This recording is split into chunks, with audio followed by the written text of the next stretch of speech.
দর্শক আসসালামু আলাইকুম। সরাসরি গারলের চারণভূমি থেকে আজকে গারলের খামার সম্পর্কে গুরুত্বপূর্ণ তথ্য দিতে যাচ্ছি এই ভিডিওর মাধ্যমে।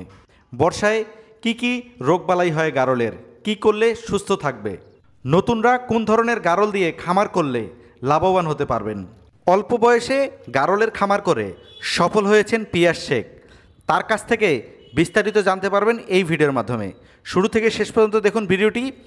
স্ক্রিনে পিয়াস শেখের নাম্বার ঠিকানা দিয়ে দিব। নাম্বার ঠিকানা নিয়ে ওনার সাথে যোগাযোগ করে গারল সম্পর্কে পরামর্শ নিতে পারবেন।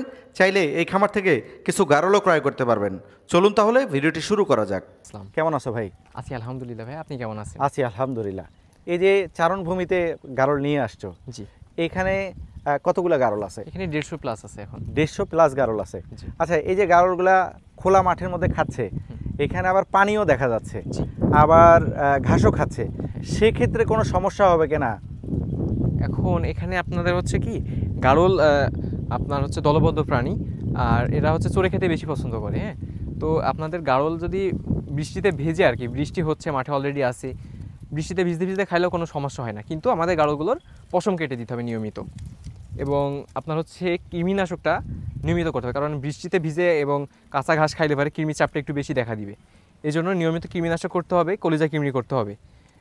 যখন বর্ষার সিজন আসবে তখন দরকার হলে 1.5 মাস 2 মাস পর পর কৃমিনাশক করতে হবে, এবং কলিজা কৃমি 4 মাস পর পর করতে হবে। আচ্ছা, এই যে বর্ষা যেহেতু চলতেছে, এই সময় যদি আমরা মানে পশম কেটে দেই, সেক্ষেত্রে আসলে ঠান্ডা লাগবে কিনা তাদের?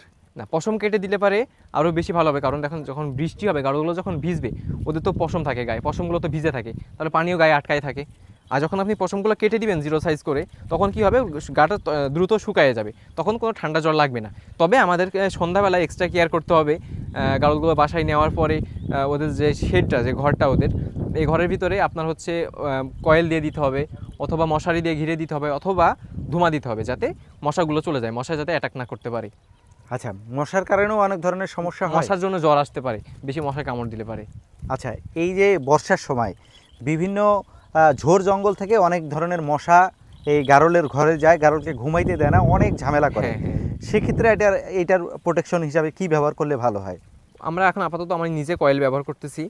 প্রত্যেকদিন 4-5টা কয়েল দিলে পরে আমার শেডটা পুরো ক্লিয়ার হয়ে যায়, এবং অনেকে দেখা যাচ্ছে অল্প গারল আছে 20টা-30টা, তারা চাইলে পারে তাদের পুরো শেডটায় মশারি দিয়ে ঘিরে নিতে পারে।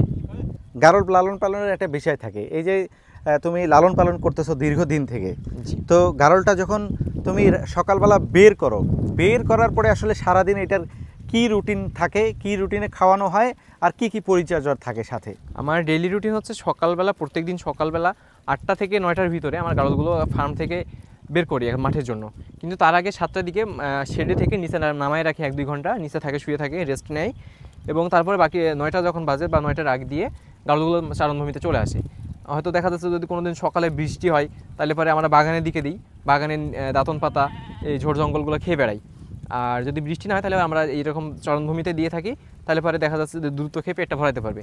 এবং দুপুরে 1টার দিকে ওদেরকে একটু রেস্ট দেওয়া হয়, পানি খাওয়ায়ে, তারপর ওরা আমাদের যারা কর্মচারী আছে ওনারাও খাওয়া দাওয়া করে নেয় ওই সুযোগে, এবং তারপর হচ্ছে আবার দুপুরে পরে ওরা আবার ছেড়ে দেয়।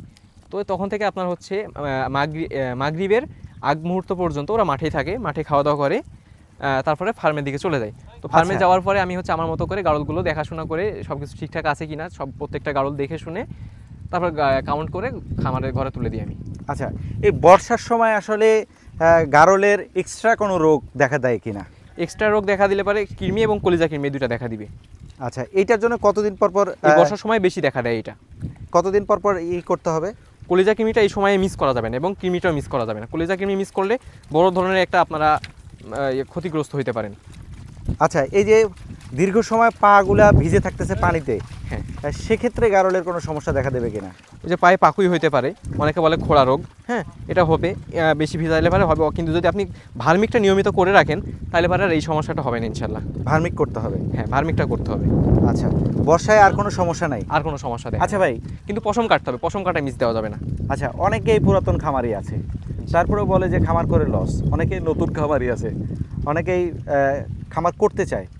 আসলে লসটা কি কারণে হয়, আর যারা নতুন করে খামার করবে তারা কিভাবে শুরু করলে ভালো হয়? এই লস হওয়ার পিছনে অনেক কিছু অবশ্য কোনো কাহিনী আছে, কারণ অনেকের মেইনটেন ভালো হয় না, অনেক আছে অন্যদিকে হয়তো বা তার ফোকাস আছে, গারল সেক্টরের দিকে ফোকাস নাই। এইগুলোর কারণে অনেক সময় দেখা যায় হয়তো বা সে খামারে ঠিকমতো সময় দিতে পারছে না, তার গাড়ল খাচ্ছে কি খাচ্ছে না, গাড়ল ঠিক আছে কি নাই, এগুলো হয়তো বা সে দেখাশোনা করছে না, তার কর্মচারীর উপর ছেড়ে দিছে। এই কারণে কিন্তু এই ধরনের সমস্যাগুলো দেখা দিবে বেশি। আর নতুনরা যারা খামার শুরু করবে আসলে তাদের উদ্দেশ্যে পরামর্শ কি থাকবে, কিভাবে খামারটা শুরু করা উচিত? অনেকে যে ভয়ে শীতে এবং এই বর্ষার সময় গাড়ল কিনতে চায় না, এটার জন্য আমি কি বলবো কি যে এটা ভুল ধারণা। শীতে এবং বর্ষায় গাড়লের কোনো সমস্যা হয় না। সমস্যা যদি খাপে কপালে থাকে তাহলে আপনার যে কোনো সময় হইতে পারে। এই জন্য আমি মনে করি যে শীত বর্ষা বলে কোনো কথা না, আমরা তো 12 মাসই পালতেছি। আর নতুনদের জন্য বলবো আপনারা গাড়ল খামার করতে পারেন, কিন্তু বাচ্চা নিয়ে শুরু করবেন না। যেহেতু আপনারা নতুন নতুন সব কিছু বুঝবেন না, গাড়ল কনসেপ্ট করবে কি না বা গাড়ল কোন চিকিৎসা দিতে হবে সময় মতো, এগুলো হয়তো আপনারা বুঝতে পারবেন না।